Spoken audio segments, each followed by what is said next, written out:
Head coach Chris Faulkner and the North Georgia Saints trying to get off to a hot start on their season, traveling up to Young Harris to the Valley of Doom, taking on the Mountain Lions in their first ever home game in quite some time as they restart their basketball program. Early on, though, it's all YHC as they got off and rolling early on both ends of the floor. Carl Taylor trying to keep the Saints in it as the Saints trail by 10 early on in the first half. Young Harris, so just too much to handle early on in the first half as they gained all kinds of momentum heading into the locker room with a 35-20 advantage.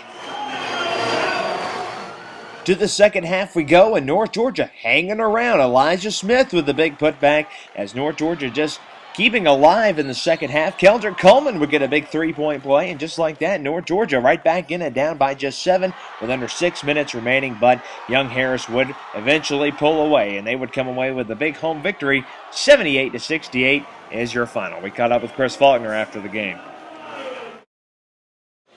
Coach, Young Harris here playing in their first ever home game in quite some time. Tough environment to have to come in here and win.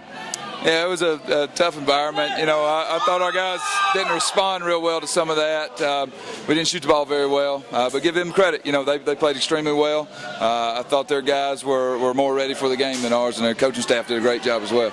Coach, one thing you can't take away from this game, though, is your team really got after it there in the second half and really kept fighting and kept in this game for as long as they could, and Young Harris just didn't make any mistakes. That's right. You know, I thought we made a couple of runs in the second half, and they had an answer for us every time. So, again, you know, credit them. They played really well. All right, Coach, we'll see you Wednesday back home. All right, thanks, man.